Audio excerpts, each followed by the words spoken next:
Okay, today's topic, we're going to shift away from the Islamic Caliphate and start talking about one of the big empires that's been referenced throughout this unit, the Byzantines. So we're going to be looking at who exactly were the Byzantines, with your goal being able to describe the origins and importance of the so-called Byzantine Empire.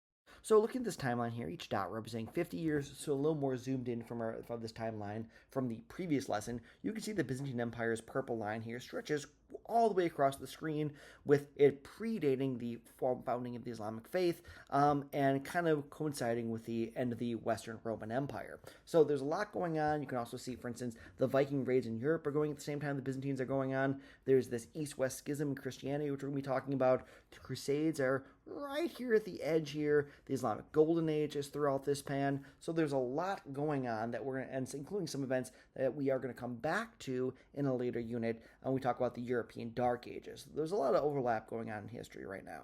Okay, let's start with the question, where did the Byzantine Empire come from in the first place? You'll notice at the beginning here I refer to it as the so-called Byzantine Empire. Let's take a look at the origins of the Byzantine Empire. So the Byzantine Empire actually is centered here in the city of Byzantium, which was founded by the Greeks around 657 BCE. So it starts out as a Greek colony, connecting its way back to that second unit on the Greek world. It soon became an important trade city, connecting trade routes of Europe, Africa, and Asia, as it's very centrally located. So it's always been kind of an important city. So the city of Byzantium fell under Roman control during the period of the Pax Romana. Here you see this dark orange represents the Roman Empire at the time of Augustus's death, and Byzantium being right here was an area that the Romans controlled during the time of Augustus. Hopefully you remember from our previous unit on the Roman Empire that the Roman Emperor Diocletian divided the Roman Empire into the Eastern Greek-speaking half and the Western Roman-speaking half, still part of the same empire, but he divides them in half in order to have four separate kind of co-emperors ruling the empire from different spots in order to make this massive empire easier to control. This, of course, as we talked about, leads to civil war, that civil war being ended by the Emperor Constantine, who reunites Rome once again under a single emperor, but he makes one big change, remember, in that he moves the capital of the Roman Empire from the city of Rome to the city of Byzantium.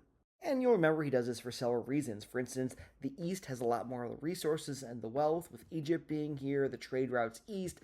It's also closer to the borders that he needs to be defended, so it gives him easier ability to kind of get troops to where they need to go. And so it just seems kind of a more logical spot for the head of this empire that he's rebuilding. But make no mistake about it, even though the capital is now in Byzantium, this is still the Roman Empire. By the way, the city of Byzantium soon gets its name changed to Constantinople in order to honor Emperor Constantine, so we're going to start calling the city of Byzantium Constantinople.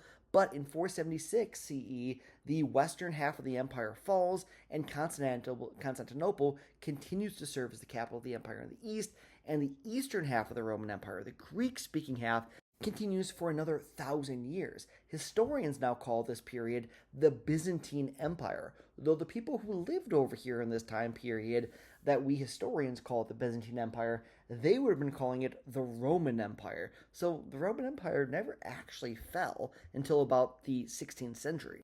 What's important about this is the eastern half of the empire, right? The west falls, and it falls into chaos. Germanic tribes set up their own little war kingdoms here. They became warlords fighting each other.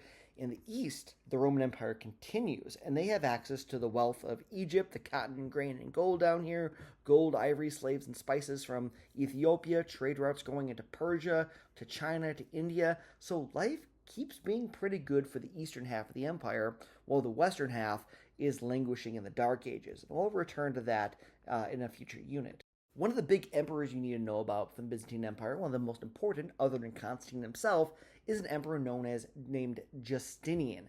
Justinian's rule was from 527 Common Era to 565 Common Era. Now you'll notice this is about a century, or a little over a century since Constantinople becomes the capital. Justinian's big goal here is he wants to reclaim the western half of the empire, and he actually does reclaim quite a bit of the lands that fell to the Germanic tribes. You can see here the red is the territory that the Byzantines controlled when Justinian took the throne, and you can see the purple areas here are areas that were part of the Byzantine Empire, were added to it during his life up until the moment he died. Now, it's not quite all the territory that the Romans once controlled, right? Large chunks of Hispania, not under their control, Gaul, not under their control, Britannia. Their borders are vastly shrunk, but it's still bigger than what they had when Justinian became the emperor. Now, you might be thinking from previous lesson, isn't this Al-Andalus? Isn't this part of the Islamic Caliphate over here? Well, let's take a look at the years, right? Islam is founded in the early 7th century. That's the early 600s. We're talking right here the early to mid 500s. So this is just under a century before the Prophet Muhammad gets the revelation that creates the Islamic faith. So Justinian and Muhammad just miss each other on the timeline. Now, all these new areas of conquest vastly drains the coffers, the treasury of the Eastern Roman Empire of the Byzantines. It drains them of resources, and soon after Justinian dies, the future emperors realize it's just not worth it anymore, and so they basically give up control of those territories. They stop defending them, and Germanic tribes and the Islamic Caliphate soon moves into those territories. But let's go back to talking about Justinian, because he's a very important emperor, not just because he temporarily reconquered the city of Rome and expanded the Byzantine Empire to its greatest height. He also was important for revising the Roman laws, right?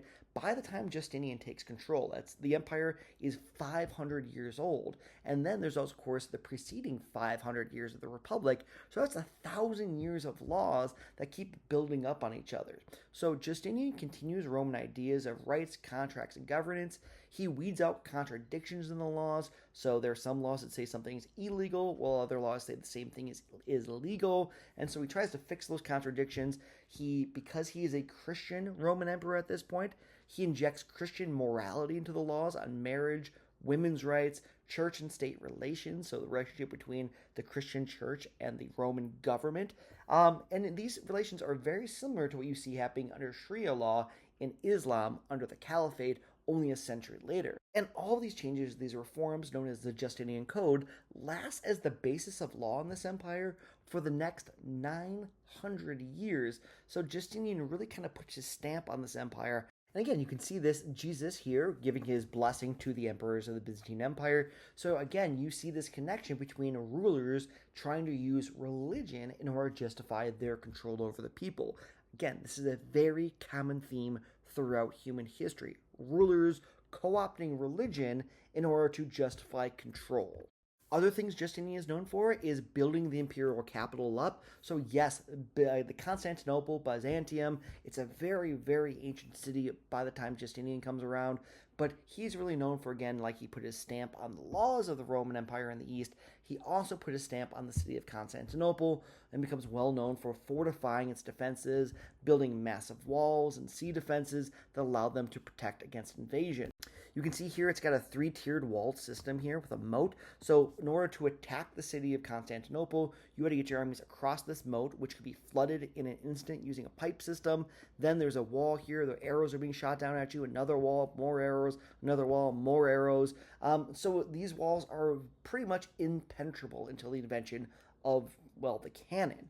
They also have what's known as Greek fire. This is a chemical fire, that if you get lit on fire with Greek fire and you jump into water, you will still be burning as you're drowning.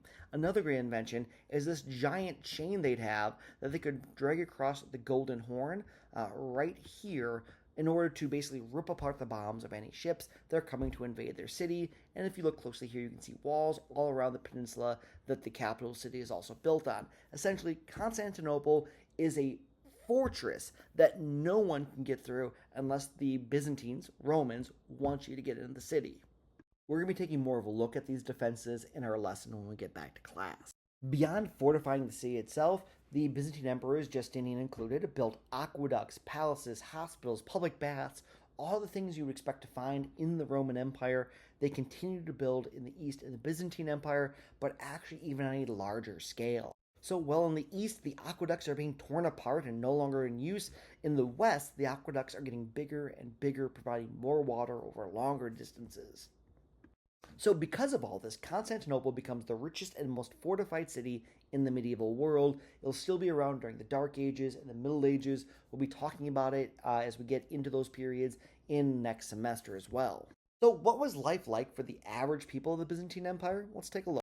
The government itself was ruled by a single ruler known as the emperor, who controlled both the church, the Orthodox Christian Church, and the imperial government as well. He created the laws of the empire and he appointed the patriarchs of the Orthodox Christian faith. Now, Orthodox Christianity is something we're talking about a little bit, getting a little ahead of myself, but the emperor essentially is in charge of both government and religion, just like we were seeing with the caliphs in the Islamic Caliphate. So during the Roman Empire, Christianity was a small upstart cult. By the time of the Byzantine Empire, it becomes the official religion supported by the emperors of the Roman/Byzantine Empire. They continued Roman emphasis on education and the classical culture of the Greeks. They taught the ideas of Plato, Aristotle, Pythagoras, Euclid, Archimedes. They were all preserved while Western Europe forgot about them. They focused a lot on Christian theology, trying to study and understand the Bible, and became a bridge between the Greco-Roman knowledge into the Islamic world as well. So the entertainment of the average Byzantine citizen was very similar to what we saw in the Roman Empire, because again, it's the same people. Well, they still had gladiator fights and things like that. Chariot races by this time had become the dominant form of entertainment.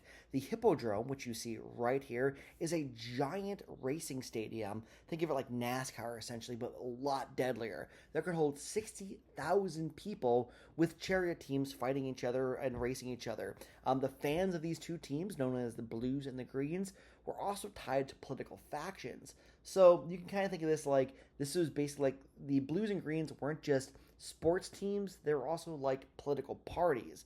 And they also used, the Roman emperors still continued to use the bread and circus technique of the Roman Empire to distract the common people by providing them free food and entertainment, so as long as their stomachs were full and their minds were distracted, they wouldn't rise up.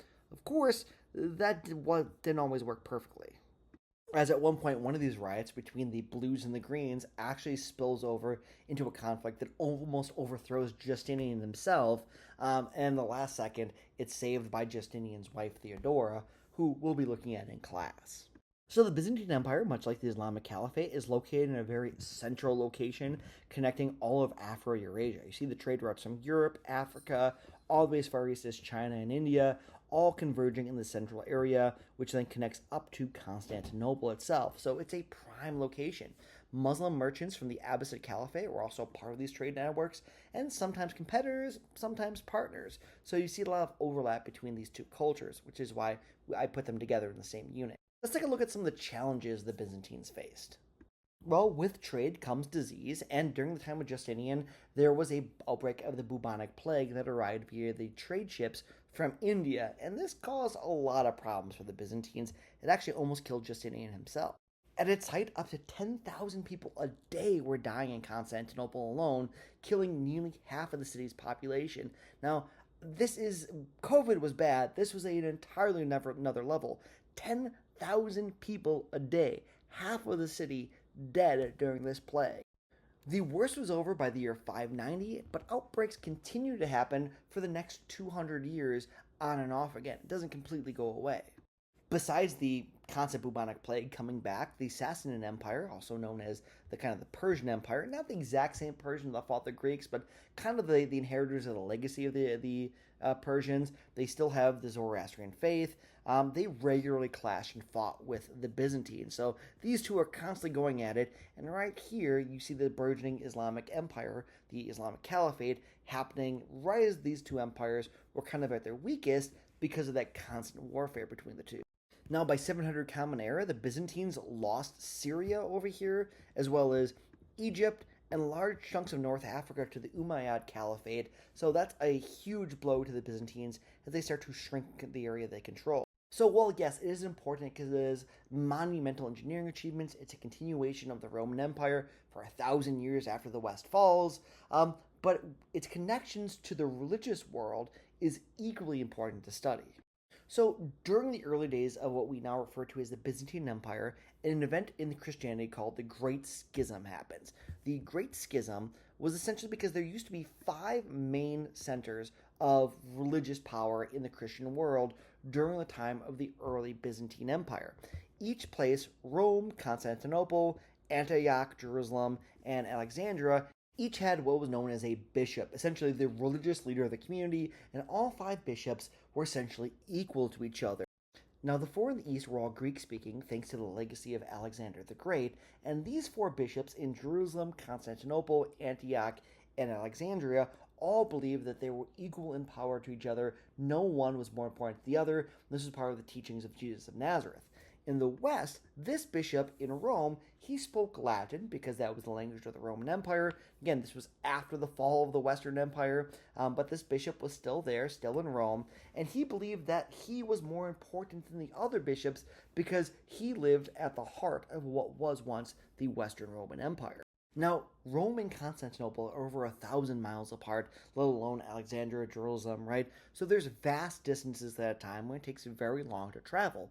There's also language issues, as Jesus of Nazareth would have been speaking Hebrew and Aramaic, whereas the Greek people in the East are now speaking Greek, and the people in the West are speaking Latin. And as anyone who speaks multiple languages will tell you, there's not always perfect translations, and those translation differences are going to lead to conflict between these bishops. There's also political fighting, as the bishop in the West is trying to aim for some political control, but the bishops in the East are kind of responding to the emperor in the East, and so there's political infighting going on as well. This all leads to a split in Christianity known as the Great Schism. Now, prior to this time, this gray line represents early Christianity. Now, there's these two earlier offshoot branches of Christianity that we're not going to really talk about. That don't come into play in the story of history we're telling here. They did exist, but they don't play a major role in what we're talking about. But for the most part, most people who are Christians all followed the exact same teachings. But it's in this 11th century we get the Great Schism, where we get two big branches of Christianity, and this is going to have big ramifications for history.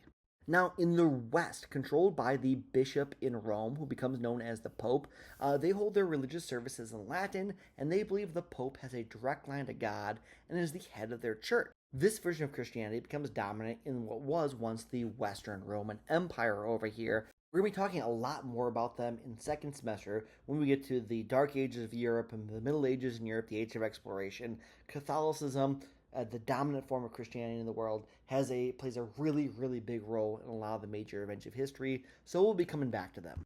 Now, after the Great Schism, the Christians in the East follow what becomes known as the Orthodox Christian faith.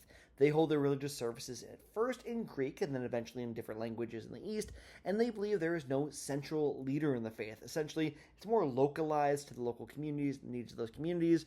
It is dominant in the Byzantine Empire, as well as the Kievan Rus, which is right up here, and it becomes later what we call today Russia and Ukraine. Now, the word Catholic means universal, as in the universal, overarching Christian faith. Orthodox means correct, as in the correct version of Christianity. So you can see they're both claiming to be the one true version of Christianity. In the Roman Catholic faith, the leader is called the Pope and has absolute authority over the lower bishops. The Pope also has authority over all kings and emperors in the areas in which Catholic Christianity is dominant. In this version of the Christian faith, priests are not allowed to marry, and all services had to be held in Latin until the 1960s. That's right, that was rather recently.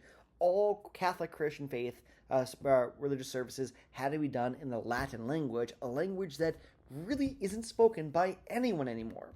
In the Eastern Orthodox Christian faith, the leader is known as the Patriarch, and the bishops run the church as a group as co-equals.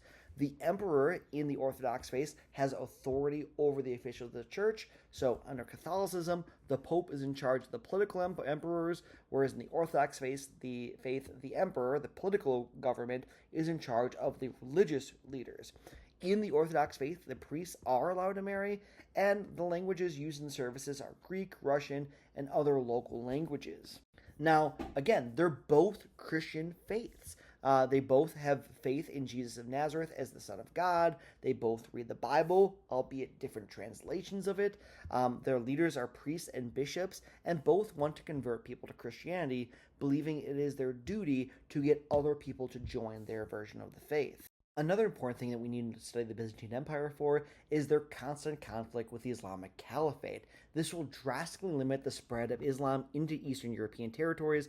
The Byzantines here, this is the Islamic Caliphate, and essentially what stops the Islamic faith from becoming the dominant faith in Europe is essentially the Byzantine Empire holding off the Islamic Caliphate in the East, as well as the Catholic kings and emperors holding off the Islamic Caliphate in the West, trying to reconquer the Iberian Peninsula, or Hispania, whatever you want to call this territory, El Andalus, and that becomes part of the Crusades, or the Reconquista, which will eventually lead to Europeans colonizing North America. So this is all really interconnected. It's why we need to study the Byzantines, because they're so connected to so many of the other events that we're going to be studying later in this class.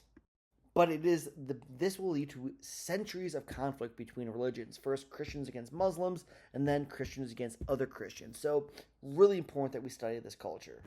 All right, that's all I got for you tonight. In class, we're going to dig more into Theodora and more into why people should be studying the Byzantine Empire, why it's so important. It really is this crucial connecting point between what we had studied and what we will be studying. But for now, I would like you to, as always, rewrite today's goal. Use that complete sentence, type it out for yourself, it'll help you remember it. 3 facts that you learned from here, not just words, but full sentences, noun, verb, adjective, the whole spiel. 3 things, 3 sentences that help show you understand what we're talking about. And as always, show some intellectual curiosity. Write one question that I will respond to. The point of this is that if you're actively using the knowledge by coming up with a question, it's more likely that this information will stick in your head and you'll better remember it and understand it. All right, until next time.